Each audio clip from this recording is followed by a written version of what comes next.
अरे वो बस क्वेश्चन करते करते। चाय लेकर। मम्मा आप रहने दो। बेटा रात भर सवालों से कुश्ती लड़ेगा और माँ को नींद आ जाएगी। एग्जाम भले ही तुम्हारी हो, इम्तिहान तो माँ का भी होता है। टेक्स्ट बुक है हर उस एग्जाम में अपना साथी। 299 पर ईयर में टेक्स्ट बुक पास के साथ तैयारी करो 200 से ज्यादा एग्जाम्स की और पाओ एक्सेस 12,000 मॉक टेस्ट की। लॉग ऑन टू टेक्स्टबुक.com या फिर ऐप डाउनलोड करो प्ले स्टोर से। नमस्कार फ्रेंड्स, आज मेरे साथ हैं महेंद्र मकासरे सर, जो कि सब इंस्पेक्टर के लिए एक बहुत ही पद के लिए बहुत ही बड़े सर एग्जाम्पल हैं कि उनने इतने अच्छे अच्छे अचीवमेंट किए हैं। जब से मैं सर से मिला तो इनने जो अपने बारे में बताया तो मैं वास्तव में सुन के मैं खुद भी बहुत हैरान हुआ कि सब इंस्पेक्टर पद पे होने के बावजूद सर इतने बड़े बड़े अचीवमेंट किए सर ने। तो सर सबसे पहले आप अपने बारे में बताइए। सर आप ही अपने मुँह से बताएंगे तो बहुत अच्छा रहेगा। अपने बारे में बेसिक बताइए सर, आप कहाँ से हैं और थोड़ा सा। मेरा नाम महेंद्र मकासरे है।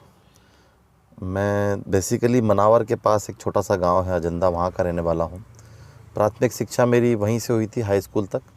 उसके बाद मनावर में हायर सेकेंडरी स्कूल पास की। उसके बाद इंदौर में होलकर साइंस कॉलेज में मैंने बीएससी कंप्यूटर साइंस से किया। फिर उसके बाद मास्टर्स डिग्री की मैंने applied mathematics with computational science GSITS से।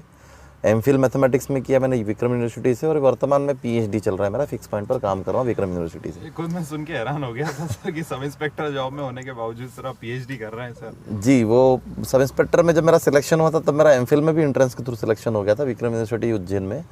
तो जब मेरा पोस्टिंग ही उज्जैन हो गया था तो फिर मैंने उसको कंटिन्यू कर लिया, तो एमफिल भी कंटिन्यू हो गया।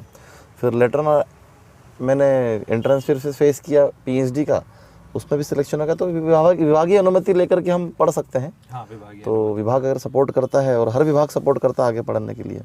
सही है सर। तो सर आपकी ग्रेजुएशन जब आप तैयारी कर रहे थे तो आप गवर्नमेंट एग्जाम्स में कैसे आए सर? तैयारी मतलब पहले तो मैं प्राइवेट जॉब में था, लेकिन मुझे लगा कि प्राइवेट जॉब में मैं अपनी इफ़िशियंसी का यूटिलाइज़ नहीं कर पा रहा हूँ 100%। मैं कुछ और अच्छा कर सकता हूँ एक लोक सेवक के रूप में, और अपने आपको निखार सकता हूँ, अपनी काबिलियत का कुछ इस्तेमाल कर सकता हूँ जनता की सेवा के लिए। तो फिर मैंने स्विच किया, प्राइवेट नौकरी को छोड़ करके गवर्नमेंट जॉब की तैयारी की। और इस बीच में मैंने मेरा एजुकेशन भी कंप्लीट किया। बीच में मेरा थोड़ा एजुकेशन गैप हो गया था, तो वो भी कंप्लीट करना था। और फिर लोक सेवा मेरा एक सपना भी था बचपन से, तो उसको पूरा करने के लिए फिर मैंने लोक सेवा की तैयारी की और सब इंस्पेक्टर बना। तो सर डायरेक्टली आप सब इंस्पेक्टर के लिए तैयारी करी कि कुछ एमपीपीएससी, डीएसपी, कलेक्टर, ये तो सबका सपना बेसिकली तो वही रहता है। तो आपका भी एज यूजुअल वही रहा होगा सर, पीएससी? देखो, सपना तो ये था मेरा कि कोई गवर्नमेंट जॉब करना है, क्योंकि प्राइवेट जॉब मैंने छोड़ी थी तब मेरी सैलरी ही 1 लाख रुपए लगभग थी। तो बेटर ये था कि कोई जॉब मिल जाए। पीएससी ऐसा टारगेट नहीं था, लेकिन हाँ मैंने एक प्री निकाला, मेंस निकाला है। उसी बीच में सब इंस्पेक्टर में मेरा एक ही अटेम्प्ट में सिलेक्शन हो गया था। तो चूँकि नौकरी ज्वाइन कर ली थी तो फिर मैंने उसको उतना ध्यान दे नहीं पाया पीएससी पर। और once you start doing job तो यू स्टॉप लर्निंग, तो वो अपनी सिविल सर्विसेज फिर कंप्लीट नहीं कर पाया मैं। सही है सर। तो कौन सी बैच के हैं सर आप? मैंने 2013 बैच में मेरा ज्वाइनिंग है। 2012 में मैंने तैयारी की थी सब इंस्पेक्टर की। एक ही साल में हो गया सर आपका सिलेक्शन? हाँ जी, फर्स्ट अटेम्प्ट में। वो क्या है कि जब एक ही बार मेहनत करो ना तो प्रयास ज़्यादा संभव होते हैं सफलता के। सही है सर। तो कुछ आपने तैयारी का अनुभव बताइए, आपने किन किन बुक्स से पढ़ा सर? क्योंकि अभी सब इंस्पेक्टर और उस टाइम अभी कुछ खास ऐसा चेंज नहीं आया है, सिलेबस इन सब तो वही है। जहाँ तक तो मुझे पता है कि सेल्फ नोट्स, मतलब there is no such specified book या कोई पर्टिकुलर कोई मैं किसी की मर्चेंडाइजिंग या मार्केटिंग नहीं करूँगा। हाँ, लेकिन डेली न्यूज़पेपर पढ़ना, 10 मिनट खाना खाते समय न्यूज़ देखना भी, मतलब लाइक इलेक्ट्रॉनिक मीडिया। उसके अलावा जो रूटीन बुक्स कॉम्पिटिटिव एग्ज़ाम्स की होती है, कुछ जो मैगजीन्स होती हैं, फिर आपके कोचिंग के नोट्स हो जाते हैं, और आपकी सेल्फ एक इवैल्यूएशन होता है कि यार इस पर्टिकुलर टॉपिक से ज़्यादा अच्छे कैलकुलेटिव क्वेश्चंस आते हैं। तो इस तरह से आपको मिक्स एक बंच बनाना पड़ता है। अच्छा, तो सर आपने एक सबसे बड़ा सवाल मेरा ये रहता है, आपने कितने घंटे तैयारी करी सर एक दिन? 14 आवर्स इन अ डे, 14 घंटे एक दिन में तैयारी करना पड़ी थी। 3 महीने कंटिन्यू सब इंस्पेक्टर की तैयारी की थी मैंने। और उसके बाद फिजिकल की तैयारी की थी 3 महीने सिर्फ। और उसके बाद 6 महीने, मतलब ओवरऑल मेरा जो रहा है वो 6 महीने में मैंने सब इंस्पेक्टर की परीक्षा पास कर ली थी। उठा लीजिए। तो सर आपने फिजिकल की तैयारी कैसे करी सर? आप ये, मैं खुद फिजिकल में रहा हूँ तो आप सबसे पहले तो मैं ही सुनूंगा आपकी बात को। फिजिकल देखो, की तैयारी कैसे करी? आप रिटन एग्ज़ाम में इतनी अच्छी मेहनत कर लो कि फिज़िकल एग्ज़ाम में आपको ज़्यादा मेहनत ना करना पड़े। जनरली हर आदमी किसी भी तरह से कंप्लीट फिट नहीं होता है। तो हमारे समय में 5 इवेंट हुआ करते थे: long jump, high jump, short put 100 metre और 1500 मीटर। तो तब 5 इवेंट में हमको बहुत ज़्यादा एक रिस्क फैक्टर होता था, क्योंकि हर इवेंट में हमको पासिंग मार्क्स के साथ साथ में स्कोरिंग भी करना रहती थी। अब आजकल तो 3 ही पैटर्न आ गए हैं, शायद शॉर्ट पुट है और लंबी कूद और दौड़ 800 मीटर है। तो 1500 मीटर तो जस्ट डबल टू 800 मीटर। सुबह ग्राउंड जाता था मैं, दोपहर में ग्राउंड जाता था और मैं शाम को भी ग्राउंड जाता था। 3 टाइम, और डाइट मेंटेन की थी 3 महीने तक। डाइट मेंटेन करने के साथ साथ में ग्राउंड पर ऐसे प्रैक्टिस करना होती है कि आप स्वयं को चोट ना पहुंचाए। जनरली स्टूडेंट्स क्या करते हैं कि एक साथ खूब सारी रनिंग कर ली, क्रैम्प्स पड़ गए, या एक साथ लॉन्ग जंप की प्रैक्टिस कर ली तो कुछ मोच आ गई, या कुछ नी प्रॉब्लम आ गई, या कुछ मसल प्रॉब्लम आ गई, तो फिर उसको हील करने में ही समय वेस्ट हो जाता है। धीरे धीरे धीरे धीरे अगर आप बॉडी को ढालेंगे फिजिकल प्रैक्टिस में तो अपने आप रिकवर हो जाती है। हमने 1500 मीटर निकाली, हमको पता है कि हमने कितनी मेहनत की होगी। धीरे धीरे धीरे धीरे धीरे धीरे 3 महीने में फाइनल इवेंट के दिन ही 1500 मीटर दौड़े हैं हम। अच्छा, आपने धीरे धीरे अच्छी प्रैक्टिस करी जी। होगी सर। आपने एक बार में नहीं, आपने कभी इतना पुश किया ना अपने हाँ, ना बॉडी को पुश किया ना माइंड को पुश किया। आपका माइंड भी स्टेबल होना चाहिए कि हाँ मैं ये कर लूँगा। विश्वास कभी ना खोएं, हिम्मत कभी ना हारें। अच्छा, सही है सर। ये तो वास्तव में। तो सर आपका इंटरव्यू का अनुभव कैसा रहा था सर? इंटरव्यू का अच्छा अनुभव था। मतलब करीब 16 से 17 मिनट मेरा इंटरव्यू चला था, जो कि रेयर होता है कि किसी एक कैंडिडेट को इतने समय तक जो बोर्ड रहता है, इंटरव्यू बोर्ड रहता है, वो किसी से पूछता है। चूँकि मेरा प्राइवेट जॉब का अनुभव ज़्यादा था तो उसके आधार पर फिर उन्होंने मुझे ज़्यादा समय दिया कि भाई प्राइवेट नौकरी में अच्छी खासी सैलरी को छोड़ करके आप गवर्नमेंट जॉब में क्यों आना चाहते हो। और फिर मेरा जो एक्सपीरियंस जो रहे हैं उस पर काफ़ी आधारित प्रश्न पूछे गए थे मुझसे। ऐसा मतलब आदमी के बैकग्राउंड पे ही पूछते हैं सवाल वो, और ज़्यादा जनरली यही अगर बैकग्राउंड है तो बैकग्राउंड पर सवाल पूछेंगे, अगर कोई बैकग्राउंड ही नहीं है तो फिर फ्यूचर पर सवाल पूछेंगे कि being an servant, civil servant, what is your aims, what is your goals, तो आप क्या करेंगे। और अगर आप एक्सपीरियंस्ड हैं in private job in any sector तो फिर वो आपके एक्सपीरियंस को छानेंगे कि आपने किस तरह से क्या काम किया है जो आप इस जॉब के लिए फिट करोगे और उसको अप्लाई करोगे। सही है सर। वास्तव में जी। यह जो जॉब की अभी कर रहे हैं ऑलरेडी जो स्टूडेंट्स, उनके लिए बहुत अच्छी बात बताई सर हाँ, आपने। हाँ। कि अपनी पहले की जॉब की तैयारी अच्छी रखें, तो उस पे भी सवाल पूछ सकते हैं। हाँ। घुमा घुमा के जैसे मुझसे ही पूछ लेंगे अगर मैं आगे की तैयारी पे जाऊं तो। बिल्कुल बिल्कुल। थैंक यू सर इस नॉलेज के लिए। और सर आप अपने ट्रेनिंग का अनुभव बताइए सर। ट्रेनिंग कैसी रही सर आपकी? अभी भी ट्रेनिंग के दिनों को मिस करता हूँ मैं, क्योंकि ट्रेनिंग ही होती है जो सबसे अच्छी होती है। जब when you come to the field तो उस फील्ड में बहुत सारा बर्डन हो जाता है। ट्रेनिंग टेंशन फ्री होती है, वहाँ सुबह उठना, दौड़ना, भागना, टाइम टू टाइम सब शेड्यूल्ड होता है, लेकिन वो मज़ेदार लाइफ होती है ट्रेनिंग की लाइफ। 2 साल की हुई थी आपके समय में भी सर ट्रेनिंग? हाँ, 1 साल का हमारा इंडोर ट्रेनिंग जो होता है जो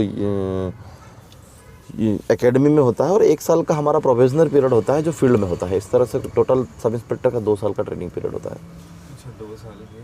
तो सर आप मुझे पूछना था कि सर जैसे अभी कोरोना में भी आपने बहुत अच्छी ड्यूटी करी है, तो सर आप तो कोरोना वॉरियर भी रहे हैं सर, तो सर को एक बार सर उसके लिए मैं खुद भी सैल्यूट करूंगा। पुलिस वाले हैं सर, उसके लिए भी सैल्यूट करूंगा। तो सर आप फाइनल कुछ आप स्टूडेंट्स को आप टिप दीजिए सर कि किस टाइप से आगे की तैयारी करें, और जो भी इतने सालों से वैकेंसी नहीं आई है सब इंस्पेक्टर की, तो उसके लिए सर मोटिवेशनल कुछ आप शब्द कहिए सर। देखो, मेरा ऐसा है कि आप मेहनत करोगे तो ही सफलता मिलेगी। सपने देखना अच्छी बात है, और कहीं तो कुछ डायलॉग्स भी लोग बोलते हैं कि सपने देखो, सपना पूरा करने का प्रयास करो, सपना वो सपना क्या जो नींद ना आने दे, और बहुत सारे शफुगे और बहुत सारे स्लोगन्स मैं सुनता हूँ। लेकिन मेरा ऐसा है कि सपना वपना कुछ नहीं होता है, जो होता है हकीकत होता है। हकीकत आप अपना वैल्यूएशन खुद करें कि आप कितने पानी में हैं, उस हिसाब से मेहनत करें। देखो, सेल्फ वैल्यूएशन जो होता है ना, वो कोई गाइडेंस, कोई कितना भी आपको समझा ले, आप मन से अगर दृढ़ संकल्पित हैं, आप इच्छा शक्ति आपकी मजबूत है कि मुझे ये काम करना है। जब मैं प्रैक्टिस कर रहा था तब एक हमारे भी सीनियर आए थे, मैं उनका नाम भूल गया हूँ अभी, लेकिन उन्होंने एक एग्जांपल दिया था कि अगर आप किसी काम में पड़े हो तो इस तरह गिर जाओ कि कुछ न कुछ लेकर के उठो। एग्जांपल ये है कि अगर गोबर भी गिरता है तो कम से कम धूल लेकर के उठता है, सही है। खाली नहीं उठता है। और अगर आप गोबर भी नहीं बन पाए कि धूल लेकर भी नहीं उठे, मतलब एक पोस्ट भी नहीं लिया आपने, तो फिर आप गोबर से भी गए बीते हो। मतलब इससे ज़्यादा मोटिवेशनल या इंसल्टिंग कह लो, अगर मैं स्टूडेंट से अगर डायरेक्ट अगर कोई स्टूडेंट देखेगा तो मैं उससे ये समझाना चाहूँगा कि अगर आप गोबर भी नहीं बन पाए तो फिर आप क्या हो। ये सेल्फ इवैल्यूएशन ऐसा होना चाहिए कि किसी काम में आप गिरे हो तो कुछ न कुछ लेकर के उठो। सही है सर, सही बात है। वास्तव में सर आपने मेरे को ही हिला दिया अंदर से। स्टूडेंट तो बाद में हिलेगा, मैं हिल गया यार कि मतलब ऐसा लगा कि अपन खुद पीएससी की तैयारी कर रहे और मैं एक पोस्ट भी नहीं उठा पाया, तो मुझे खुद को अंदर से हाँ, एक पोस्ट भी नहीं उठा पाया। कंपटीशन बहुत स्ट्रांग है और कोरोना के बाद में जो रिसेशन आया है जॉब में, क्योंकि आजकल कोई भी इंडस्ट्री 50% 60% मैन पावर से काम कर रही है, तो उसमें कई प्राइवेट सेक्टर इंडस्ट्रीज़ के बच्चे जो अच्छे एजुकेटेड हैं, वेल एक्सपीरियंस्ड हैं, वो भी फ्री होकर के सिविल सर्विसेज की तैयारी कर रहे हैं। मेरा उन सबसे एक ही सजेशन रहेगा कि आप सिर्फ़ और सिर्फ अपनी खुद पर विश्वास रखें, खुद की मेहनत पर विश्वास रखेंगे। दूसरा क्या पढ़ रहा है उसको ना देखें, क्योंकि हर व्यक्ति का एक डीएनए होता है, अलग होता है। हर व्यक्ति की एक सोच होती है, हर व्यक्ति की एक लाइफ स्टाइल होती है, हर व्यक्ति का पढ़ने का तरीका अलग होता है। जनरली होता है कि बच्चे कोचिंग जाते हैं और वहाँ पर कोई क्वेश्चन पूछा गया तो 4 लोगों ने जवाब दे दिया, आपको नहीं आता, तो हताश ना हो सकता है कि जो सवाल आपको आता वो उसे ना आता हो। कभी कभी ऐसा होता है कि ग्रुप डिस्कशन होता है तो 4 बच्चे अच्छा परफॉर्म करते हैं, 4 बच्चे अच्छा नहीं परफॉर्म करते हैं। माइट पॉसिबल कि जब कोई दूसरा टॉपिक दे दिया जाएगा तो वो अच्छा परफॉर्म करे, दूसरा अच्छा परफॉर्म ना करे। तो सेल्फ वैल्यूएशन रखें, खुद पर विश्वास रखें, पढ़ाई इतनी संकल्पित और दृढ़ इच्छा से करें कि मुझे एक ही अटेम्प्ट में परीक्षा पास करनी है, दूसरा कोई अटेम्प्ट नहीं होता है। There is no another chance in civil services examination, there is no another chance. आप सोचो कि मैं अगले साल और अच्छा करूँगा, अगले साल अच्छा करूँगा, तो आप देख लीजिए कि a failure can guide well. तो जितने भी कोचिंग संचालक हैं वो सब फेलियर्स हैं, they are not having a post for IAS IPS, तभी तो कोचिंग पढ़ा रहे हैं। मैं कोचिंग वालों को मना नहीं कर रहा हूँ कि they are not brilliant, but they have attempted so many times, तो they get experience to teach only, not to serve. सही है सर, सही है। तो जो कोचिंग वाला पढ़ा रहा है उसको समझें कि एक ही बार में आपको निकालनी है। 4 बार आप पढ़ेंगे तो फिर आप तो एक टीचर बन जाएंगे। हमको ज्ञान नहीं देना है जाकर आयोग में कि boss I am so much ज्ञानी। जनरली जो स्टूडेंट्स पढ़ रहे हैं आज के तारीख में तो ज्ञान अर्जित कर रहे हैं। भैया हमको ज्ञान अर्जित नहीं करना, हमको पोस्ट लेनी है, और पोस्ट लेने के लिए हमको अकॉर्डिंग टू सिलेबस पढ़ना है, और अकॉर्डिंग टू सिलेबस ही क्वेश्चन पेपर आता है। There is no question belongs to out of the syllabus. अगर एक आधा आता भी है तो उसको प्रॉपरली डिस्ट्रीब्यूट कर दिया जाता है मार्क्स को सभी स्टूडेंट्स में। तो आप ये ना सोचें कि मैं ये भी पढ़ लूँ, ये भी पढ़ लूँ, वो भी पढ़ लूँ। एक बहुत अच्छी कहावत मैं हमेशा बोलता हूँ कि दोस्त और किताबें सिलेक्टिव और इफ़ेक्टिव होना चाहिए।